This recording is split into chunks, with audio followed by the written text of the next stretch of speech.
Good morning, good afternoon, good evening. It depends where you are on this world and when you are watching this live call.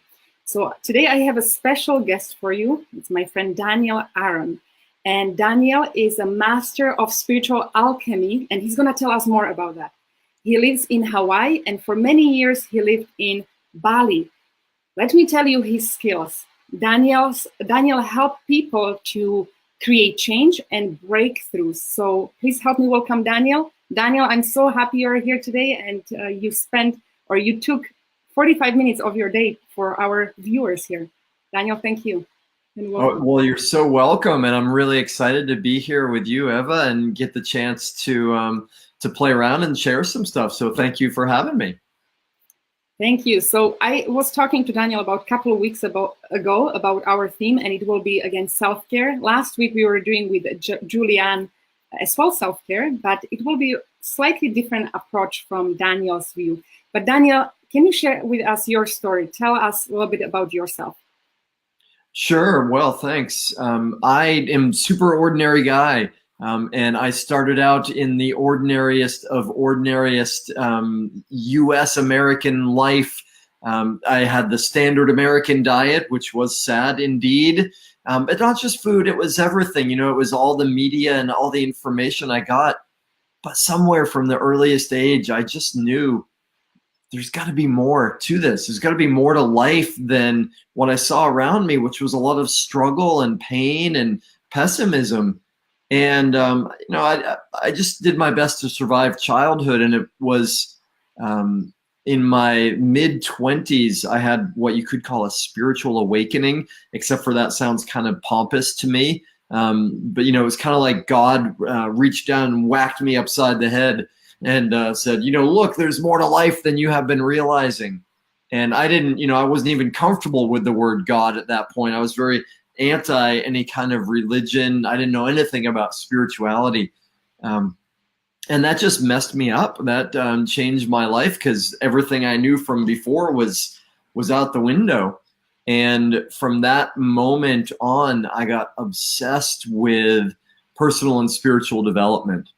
So whatever would help for me to wake up to realize more of my potential, and then pretty soon it became automatic to do everything I could to share and help other people.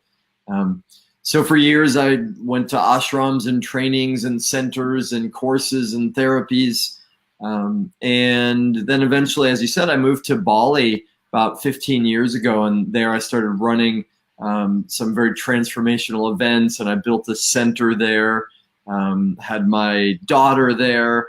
And since then, just been just a few months now living in Hawaii, and I'm so grateful that I get to help people. I get to, I do it through coaching. I have an online membership, run retreats. I just feel so grateful for life and for the essence of life through essential oils, in fact, too.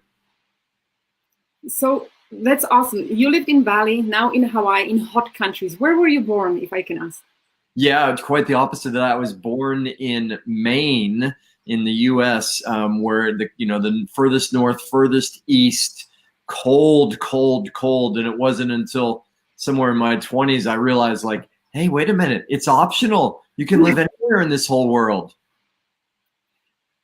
Daniel, I had a similar path, but I went from freezing cold to freezing cold. So good for you for going into heat now.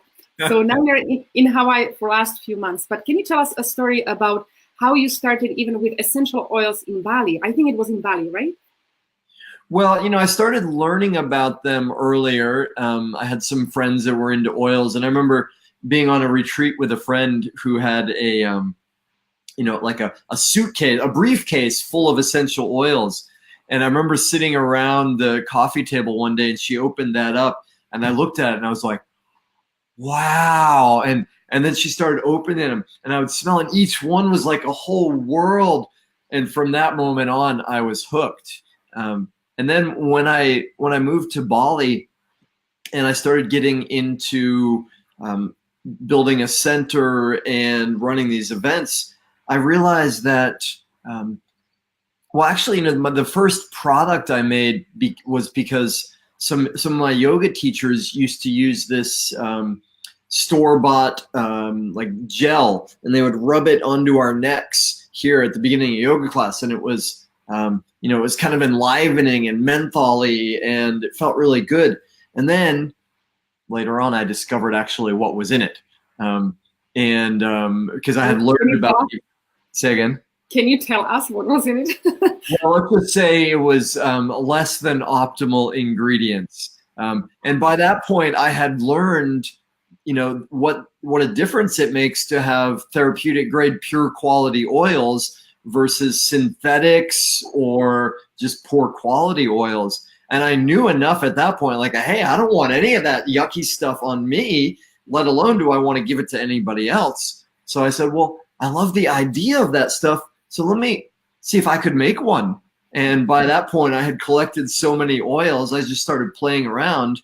And pretty soon I made something that was similar, and it was really cool, and it was very pure. And from that moment on, I thought, wow, what else can we make? So I just started then making different blends of oils for different purposes. Mm-hmm. And so, Daniel, you were creator of 10 blends, is that correct? Yeah. And would you mind to share a couple different blends? We were talking last time about blend Spirit of Shavasana. I like that name. Yeah. Well, so it's certainly like I said, the first one I made was this kind of spicy, exciting one that I would use at the beginning. I used to teach yoga classes. Mm-hmm. And so I would use that one at the beginning of class, and that was called Muscle Moksha. Moksha, an Indian word that means liberation. So it was how to liberate the muscles. And then after that, I thought, well, at the end of a yoga class, when people get into Shavasana, and for those who don't know yoga, that's like at the end of the class when you lay down and you're very relaxed, and it's like this very, it can be a very spiritual integration time. So then I thought, well, what kind of essential oil blend would go well with that time? What would help people to deepen into that spiritual state and experience, to really connect with themselves? So that was super fun. I started playing around with what oils are spiritual, and what oils were in the Bible a lot, which different spiritual traditions use different oils. And of course, one of the first ones, the most obvious ones, was frankincense. And then I started going further and saying, well, what else? And sandalwood and rose and spikenard and hyssop and sage. And I just, started playing with, well, if I put this much of this one and this much of this one, to get it to the place where when people, what I would do is when people would be laying down and I would offer them, I'd say, if you would like a drop of the Spirit of Shavasana, just put your hand out. And so I would come by and I would put a drop on people's hand, and they might do this or breathe it in, or they might do something like this. And what would happen invariably, and I could see it on people's faces, their faces would soften, and it was like the gravity of their body would drop down, and they would, it was just beautiful to see.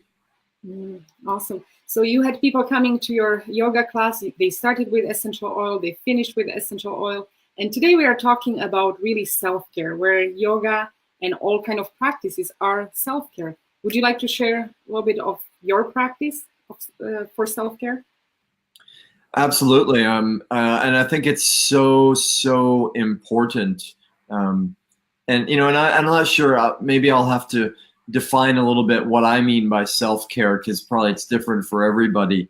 I remember a few years ago, a friend invited me to be on a webinar summit about self-care. And I thought, I don't know if I'm a good person for this. I don't think I do very much self-care. So it got me to thinking about, what does self-care mean? Because at that point, I thought self-care meant like, excuse me, putting on a facial mask or getting a massage or, these kind of like pampering type things. And I thought, well, I don't do any of that. That would probably be really nice. But what I do is I do practices. I meditate and I move my body and I journal and I use essential oils and I do all of these things because what I know is that we live in a crazy world. We live in a world where there's so much stimulation. There's so much of people trying to grab our attention. There's so much of people wanting stuff from us. If we don't consciously take time to go within, to choose who we want to be, to choose our vibration, if we don't do that ourselves, well, somebody outside is going to be telling us how to feel and what we should be doing, and we'll be in a reactive mode. Mm-hmm. And for those of us that are, and I think this is your audience, for those of us that are wanting to live consciously, wanting to create our lives into beauty and magic and create success on our own terms, then we need to start with taking care of ourselves and creating our own vibration. Does that make sense? Totally. I love that explanation because, as you said, everyone has different story about self-care. And Daniel, you said you're not pampering yourself. Look at your skin. I thought you have a mask at least twice a week. But I love that explanation because truly it doesn't have to be only pampering our body, but as well, how about our mind, our spiritual being? I love that. Thank you. So let's share a couple more oils. What kind of blends, or what did you have? Because you were talking about starting yoga, finishing yoga. What kind of oils would you use for just relaxation? Maybe before the call, how to relax your body. Because I know many times people tell me, I'm so nervous to go on live call, or I'm so nervous to speak to somebody. And I raised my hand. I was one of those people who was shy, even talking to 2 to 3 people. So for me, what worked? Today, I was using cedarwood. Tell us what you are using before live call or just to relax. Yeah, well, it's funny you say cedarwood because for me, and it's different for everybody, and I think what's one of the beautiful things about oils is everybody can experiment with what works for them. They blend with our own internal essence. That essence with our own internal essence is a type of spiritual alchemy. And I love that you use cedarwood, and I personally, I just love all the wood oils. And so my favorite sort of go-to oil, which I use almost anytime when I'm going out into the world, is a combination of sandalwood and vetiver. Mm-hmm. And, for me, there's something about those 2 oils that just feels really earthy and grounding, and it kind of, I feel like I come into myself in some way when I use those oils. Mm-hmm. I love that. And you know what? Maybe you're surprised that I grabbed cedarwood or woodsy oils. When I started with essential oils, I went mostly for citrus oils, which are uplifting, energizing, and I had to grow into woodsy oils. I found that many men, they love woodsy oils or grounding oils. And, it doesn't mean that only men has to use it. How I started to use woodsy oils is with combination of citrus. And now slowly, I just know I need cedarwood today or vetiver for sleep. I just put it into diffuser. So I love that. There is no right or wrong what you want to use. That's awesome. Thank you. So my another question for you is, last time we were talking about intention with using essential oils. I love that. I marked it down. And I thought this will be a great theme. What can you tell us about setting intention for something, what you want to achieve with essential oils?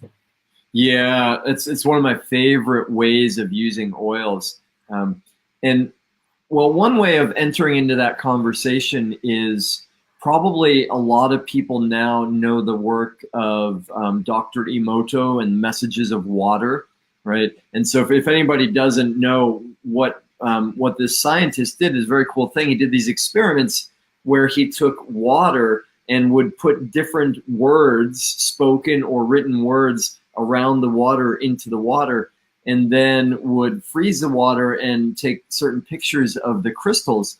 And what he showed in this really beautiful way is that when we put positive intention like love, peace, joy into the water, then they form these really beautiful, symmetrical, organized crystals. And when we put negative energy or hate or other negative energetics into the water, they get really disjointed and broken and kind of ugly in a way. So one of the things that we know well is that liquid and water is a carrier of energy, right? And we know this also, like when you put when you want to run electricity through something, it runs really easily through water, right? And if a battery dries up, it's hard for energy to run through it. So when we, by this, in the same token, if we want to create something in our life, one of the things we have to do is imagine it and then even get into the vibration of it, like actually feel it. So, if we want to have spiritual awakening, then we need to tap into the part of ourself that knows that. And every vibration is available to us. If we want to create love in our life, then we have to, get a picture of what that love is and then feel it and create the emotion of it inside us.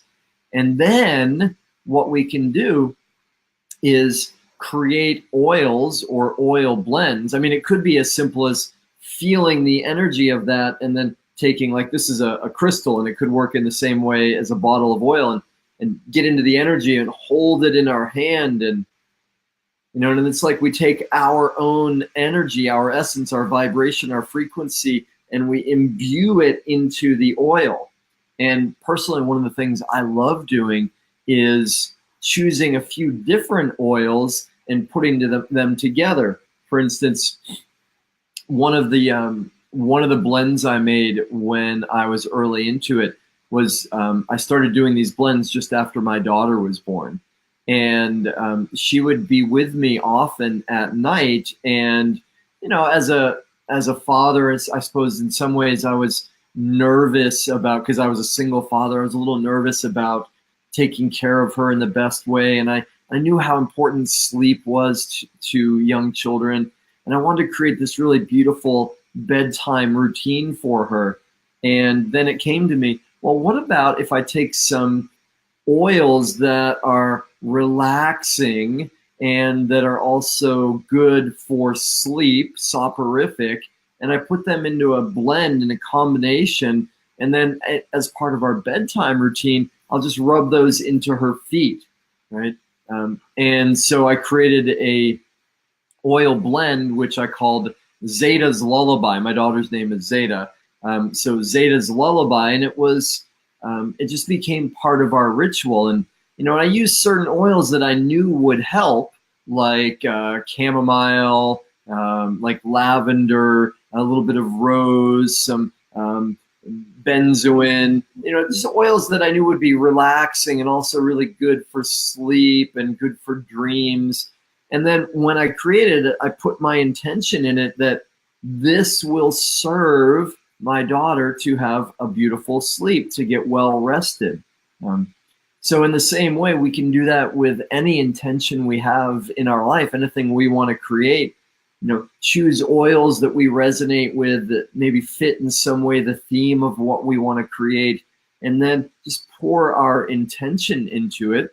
And then each time we use it, we're actually tapping into that essence. And then the smell of it also reminds us, and because, as you know well, smells are such a powerful way to evoke memories, that it brings us right back into the vibration of that. Mm-hmm. Awesome. So if our viewers, if they ask question, well, is there a right way to say the intention or the prayer? What would you say to that? Well, yeah, it's a great question. I'm glad you asked that. There is no right way, right? Anything we do from a positive intention, like, hey, I want to do this thing that's going to be good for me or good for the world, it's already off to a great start, right? Mm-hmm. There are further things that we can do to make it more potent or more powerful. And these are things that I work with clients and students all the time.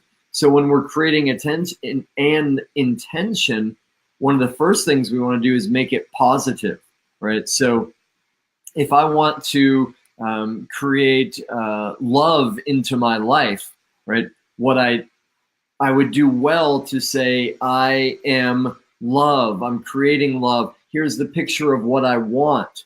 Now, I say that because some of us will start out with what I don't want, right? For some of us, it comes very naturally. Like, what I don't want is I don't want to, have a relationship where we're arguing all the time, or where we're not compatible, or, I'm just making this up as for an example. Yeah. So, and that's great though. If we start with what we don't want, good, because that can say, okay, if I don't have this argument or this stress, then what do I have?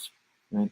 And also, because if we only go with what we don't want, I don't want to have this, I don't want to have this. Well, on a subconscious level, what our attention is going toward is exactly what we don't want. And wherever our attention goes, our energy goes, and whatever we energize, we create more of. Right? So that's the first one, is to create what we want, our intention in the positive. If we start with what we don't want, then bring it over to what we do want. And the second one I would go with is to really get into the emotion of it, to really energize that in ourselves. So a simple recipe for creating anything we want in our lives is to create a clear picture, an intention. This is what I want to have in any part of my life. And then to get into a elevated emotion or a real strong positive emotion around it. Kind of like I create a picture and then I fall in love with that picture. Like, oh, it'll feel so good to be in that way, right? And then all of that we can, again, imbue into sacred objects or oils or symbols, any of that. I love that. Actually, Daniel, when you were saying that, I totally could feel it. I felt warmth all over my body. So sometimes people might ask, well, where should I start? And I'm going to give my thought and tip, because you were talking about water. Guys, I have something like this, mandalas in my house, all over the house, and I energize my water. Oh, where is that? I just energize water. As Daniel was talking about power of water and our intention with essential oils or crystals, you can just simply energize your water with mandala like this, or flower of life, or just put that intention into your water. So that's amazing. And you said you have your daughter, so you raised her for how many years? 10 years? 9? She's almost 12 now. Oh, she's almost 12. Wow. And you lived in Bali, both of you, right? We did, yeah. So with using essential oils and I'm assuming she was doing yoga as well. She's been part of all of my events, yoga teacher trainings. She was actually the youngest student ever to complete our raw chef training. Oh my goodness. When she was 9. So yeah, she's grown up around this kind of funny, weird world of ours. Yeah, and many of our viewers have children, and they are thinking, how can I change their nutrition? How can I ask them to do yoga or meditation? But I believe it's all what we do. They will just suck it in and they will be spongy. So what would you say, how is your daughter right now? How she's perceiving the world and all what you gave her as a base, first 10 years of her life? Yeah, well, it's so fun to see her blossoming more and more. And I think what you said, I'll echo it. It's right on. The most important thing we can do to influence our children, and we can't control them, especially the older they get, the best we can do is influence them in positive ways. The most important thing is, of course, what we model, what we do ourselves. And I think it depends a lot too on the children's character. Like, my daughter is a super strong, willful character. And she has a tendency to, say no to things and go against things. Is something I know you can relate to. Right? she'll, I'll say, hey, what about this? No! I'll say, oh, okay. And as long as I don't argue or fight with her on that, I say, okay, well, that's okay. Well, tell me more about that. Or what do you think about that? Or that's okay. And you might not want this, but I'll just tell you, something possible is this. And oftentimes she will still, say no to me or doesn't want to do it. And then I'll hear her a little while later talking to one of her friends. Oh, here's a great thing that you could do or you should be doing. Um, That's you know, awesome. so we never know really what the impact is. Sometimes we see things, and I've had some amazing experiences with her and seeing things that she's learned and grown. We did a year of what's called homeschooling, or for us, it was more like around the world schooling. And there was a point in there where I was trying so hard to make sure I was covering the academics and, this amount of time with this and that. And it was really, and she was like, oh, this is boring. I don't want to do it. And I felt like I was pushing. And then I saw so many other ways when I relaxed about it, so many other ways that she was blossoming and learning and picking up things. It's really so inspiring as a parent. And of course, it pushes all our own buttons, so it keeps us learning and growing.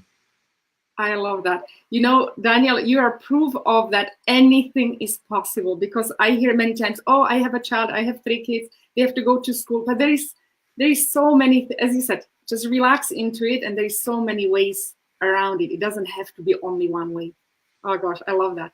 And your daughter, Zeta, she's my type of girl. She says first no to things. And for those of you who are watching, you probably don't know what we are talking about. Last time we had a meeting, UXL founders, and somebody said, I have a hard time to say no to things. And my husband said, Lars said, well, let me tell Eva's secret. She says no to everything first, and then she grows into it. So if you're wondering, if you ask me something, I'll say, no, I'm not going to do it. But 2 days later, I'll say, well, let me think about it. So yeah, I can master no thing. So I have no problem with that. She's my type of girl. So that's awesome. And is she still using your essential oils, sandalwood and vetiver with you? Or does she has any other senses or flavor she likes, smells? She loves oils, and it's funny. She still carries around a little bottle, like just a tiny one like this. It probably holds 3 milliliters, and it has a little roll top on it. And for her birthday, maybe 4 years ago, I made a special blend for her, which I don't even remember now. I think I called it like Diamond Princess or something like that. And it was a really sweet one, though also included a bit of cacao, and that's one of her favorite oils, chocolate, for those who don't know. So it had this chocolate and jasmine in it, and it's been empty for years, yet the bottle still has a little bit of smell on it. So she still carries that around in the little purse with all the sacred objects that she has. So I love that. And one of the things we love to do is make raw chocolate. As a certified raw chef, you can imagine she's very talented at that. And so when we go into making chocolate, she'll right away start pulling out all the oils that we have. And she's like, can I use this tangerine? How about this blood orange? That would be really good in this one. Oh, I want to use some of the cinnamon in this one. And she just goes with it. So fun. Oh my goodness. I love it. And I can say that even in our team of people, when I notice with moms, they always say when we have webinar, children will come to the webinar and they will exactly repeat the same things with their friends. They are pretending they are doing webinars. They are pretending they are doing their own classes. They do live call and show people how they are blending their oils. They are such a sponges. They are amazing. I love that. Yeah. Last couple of questions. I would go on and on for a while, but we have a couple more minutes. You shared with me a story about you having your blends and then shipping it to different countries or to United States. Would you mind to share that story with us, please? Because I own a supplement store and I know how much work it takes to own a store or own your own company. And share with us, please. Yeah, well, thank you. It's when I started creating these blends and went through the whole process of getting labels for it and bottling and everything, and it was such a big thing. I was really ambitious. I thought these are incredible oils. I had so much great feedback from people. I built a website and I thought I'm going to sell them through the US, and I found somebody who would be a distributor for them. And then then I learned that in order to ship oils, because I was living in Bali, into the US, they have to go through a approval process, and then they have to go through customs, they had to come through the Food and Drug Administration and all this stuff. And so I did all the paperwork. I mean, it took me months to figure all this out, how to do it. I spent money on lawyers. And then I shipped hundreds of bottles of oil from Bali to the US, only to have them all get stuck in customs. And then it took maybe 6 months for them to release them. But when they released them, they only released about half of them. So I actually ended up losing hundreds of bottles of oils. I mean, it was thousands upon thousands of dollars. And it was completely out. There was nothing I could do about it. One of the whole boxes they just couldn't find. Another one said they kept that for sampling purposes. Oh, it was such a wonderful learning experience. I'll put it that way. Yeah. And you know what? So for those of you who are watching now, all of you are in doTERRA. I want to say one bottle of, let's say, cedarwood. I'm just going to talk now about cedarwood. We don't even realize how much time, energy, work, how many people have to work on that one bottle. And we get it like for $15. Like sometimes I hear, oh gosh, those oils are so expensive. And in my mind, everything goes like kind of backwards. I'm like, expensive? Like when I heard your story, I thought, it's not expensive. I know how much time you and effort you spent on it. Then they were holding it at the customs. And gosh, you were waiting for your 100 or thousands of bottles. Wow, we have it here so easy. And if something is leaking or something is not right, doTERRA will always come. You just call them and they will reimburse you, or they send you a new bottle. We have it so simple. We have it so easy. So we don't realize it many times. I mean, that's one of the things that I learned too in that process is, how do I want to be spending my time? You know, what do I want to do? And the fact that doTERRA has such great quality oils and service, and already a whole bunch of great blends that they have put together. You know, and besides all of that, for me, when I made blends, the time that it took to create those blends and play with them, I mean, that was hundreds of hours of tinkering, which I loved doing. I was in that creation mode. Though unless somebody wants to be a perfumer, I was obsessed with being a perfumer at the time. Unless they want to do that and put all that time in, what a blessing that that doTERRA does it for us. Yeah. And you know what? If you wish to make your own blends, we have, I think, like 60 to 70 essential oils. Hey, go and create your own blends from those essential oils. Definitely. I have lots of bottles of my perfumes and blends. So yeah, sometimes I'm playing and I like different smells, right? So that's awesome. Thank you. And because we were talking at the beginning about what your skills are, creating change for people and helping them to have breakthroughs, I know you told me you have a gift for all the viewers who stayed until the end. Yeah, absolutely.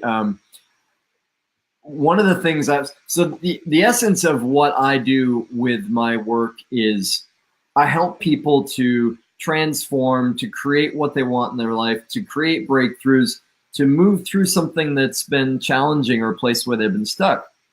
And the way I do that is basically two things I do.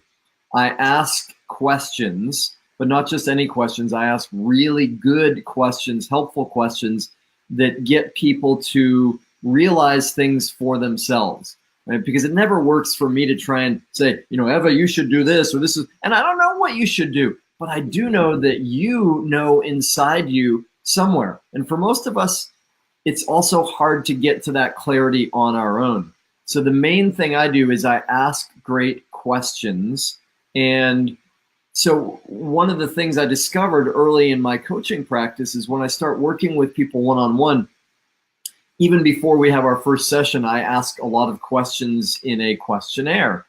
And then what occurred to me a couple of years ago is, well, what if I, made that a little simpler, a little smaller, modified it a bit, and created one that anybody could do, whether they're working with me or not? So I created something that I call the transformational questions process. And it's really simple. It's just answering some questions. And what I have heard from many, many people now is that by doing that, it gets us to feel and think in new ways. And it takes a little bit of effort. It takes a little bit of time, 15, 20 minutes probably. The rewards are powerful though. And like we were talking about with self-care, in some way, that's another form of self-care, is actually caring about ourselves enough to stop the outside world for a few minutes and look inside and find what is really true for us. And when we find that truth, that frequency, we are already shifting our life forward from there. And if any of your viewers are that committed to themselves and actually complete the questionnaire, then I would also be really happy to give a complimentary follow-up session and take it even deeper and do that one-on-one. Oh, that's beautiful. Thank you. And I have to say that I took that questionnaire, and I must tell you, Daniel's questions will trigger something not only in your brain, but as well in your heart, that you will think, geez, I never thought about it this way. So it opens you up into new possibilities, something brand new you never even thought of. So that's my kind of feedback to you, Daniel. And I want to thank you for those questions, because it really helped me to see things a different way. Awesome. Well, I appreciate you saying that. And I'm with you. Questions rule our lives. And I every day am asking myself different questions just to see what's true now. What's, how are things evolving now? Okay, so Daniel, where they can find you? I know you have a Facebook group where you are doing live calls as well. Is it a group or page now? I'm not sure. I think page. Right? There's a page, just my name, Daniel Aaron. And then my website is danielaaron.com, AARON.com. I'll give you the link here that you can pass on to folks for the transformational questions process. And yeah, anybody can reach out to me easy by email to daniel@danielaaron.com. Perfect. I'll put all that information together with a video. And Daniel, I want to say thank you so much for spending 45 minutes with us, even in that crazy weather in Hawaii at this time. So I'm glad we had a good connection, and thank you so much. Well, you're welcome, and thank you, Eva. I so appreciate your commitment to educating and sharing with people, to have overcome your own shyness and be at this level where you're, serving so many people is a real inspiration for all of us. Thank you, Daniel. Yeah. Have a great week. Yay. Yay. Thank you. Cool. Okay. Thanks, y'all. Bye. Bye.